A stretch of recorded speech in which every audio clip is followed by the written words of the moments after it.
શક્તિપીઠ અંબાજીમાં હવે ભક્તિ સાથે ભવ્યતાના દર્શન થશે, જ્યાં ₹1,632 કરોડના ખર્ચે બની રહેલા વર્લ્ડ ક્લાસ કોરિડોર માટે તંત્રએ ડેમોલિશન અને અંડરપાસની કામગીરી યુદ્ધના ધોરણે શરૂ કરી દીધી છે.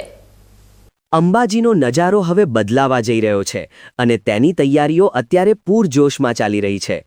મુખ્યમંત્રીએ ખાતમુહૂર્ત કર્યા બાદ હવે મેદાનમાં મોટા હિટાચી અને જેસીબી મશીનો ગરજી રહ્યા છે. મહાકાલ લોક જેવો દિવ્ય અહેસાસ કરાવવા માટે તંત્રએ કડક વલણ અપનાવ્યું છે અને માર્ગમાં આવતા તમામ દબાણો પર દાદાનું જેસીબી ફરી વળ્યું છે. નવાઈની વાત તો એ છે કે આમાં કોઈ પણ પ્રકારનો ભેદભાવ રાખ્યા વિના ખુદ અધિક કલેક્ટરના બંગલાને પણ તોડી પાડીને વિકાસ માટે રસ્તો સાફ કરવામાં આવ્યો છે. ખાસ કરીને અંબાજીના મુખ્ય શક્તિદ્વાર પાસે જ્યાં કલાકો સુધી ટ્રાફિકના ચક્કાજામ સર્જાતા હતા, ત્યાં હવે અત્યાધુનિક અંડરપાસ બનાવવાનું કામ શરૂ થઈ ગયું છે. સુરક્ષાને ધ્યાને રાખીને રસ્તાઓ પર બેરિકેડિંગ કરી દેવાયું છે અને વન વે ટ્રાફિક કરી દેવામાં આવ્યો છે. ભવિષ્યમાં આ અંડરપાસ એવી રીતે કામ કરશે કે ગાડીઓ જમીનની નીચેથી પસાર થશે અને ઉપરનો ભાગ માત્ર માય ભક્તોના ચાલવા માટે જ રહેશે, જેનાથી ભીડભાડની સમસ્યા કાયમ માટે ભૂતકાળ બની જશે.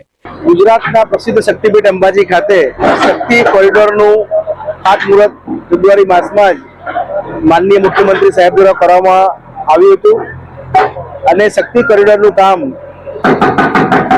પણ શરૂ થઈ ગયેલ છે, કામકાજ શરૂ થઈ ગયેલ છે. એમાં જે દર્શનીય ચોક બનવાનો છે, જે હોલિડે હોમ વાળી જૂની જગ્યા હતી, તે હોલિડે હોમ ધર્મશાળા મંદિર ટ્રસ્ટની જે હતી એ આપણે થોડાક સમય પહેલા જ આપણે ડિમોલિશ કરી નાખી છે. આપ જોઈ શકો છો કે જે વેવરદાસજીનો જે બંગલો છે માતાજી ટ્રસ્ટનો, વેવરદાસજી ક્વાર્ટર, એ બંગલાને પણ એ બંગલો પણ આ પ્રોજેક્ટના વચ્ચે આવતો હતો, દર્શની ચોકમાં વચ્ચે આવતો હોવાથી એ પણ આ પ્રોજેક્ટના ભાગરૂપે આ બંગલો પણ તોડવાનું નક્કી થયેલું અને આજે એ બંગલાનું ડિમોલિશનનું કામ શરૂ કરેલું છે. આગામી 2-3 દિવસમાં આ બંગલા, આ જે વેવરદાર બંગલો છે એ તોડવાનું કામ, ડિમોલિશનનું કામ 2-3 દિવસમાં પૂર્ણ કરી દેવામાં આવશે. ત્યારબાદ એજન્સી અહીંયા પણ આ વિસ્તારમાં પણ કામ કરી શકશે. વેવરદાસજી બંગલો મંદિર ટ્રસ્ટની મિલકત છે, એના વિશે હું કહી શકું. બાકી આગામી સમયમાં જે બીજા કોઈ જે પ્રોજેક્ટમાં આવતી જે સરકારી ઇમારતો છે, મંદિર ટ્રસ્ટની જે છે, એ બધી તમામ તોડવાની કામગીરી અમે કરી રહીશું. અંબાજીના આ ઐતિહાસિક કાયાકલ્પથી યાત્રાળુઓને આધુનિક સુવિધાઓ તો મળશે જ, પણ સાથે સાથે આ પવિત્ર શક્તિપીઠની દિવ્યતા પણ વિશ્વ સ્તરે ઝળકી ઉઠશે તેવું ચોક્કસપણે દેખાઈ રહ્યું છે.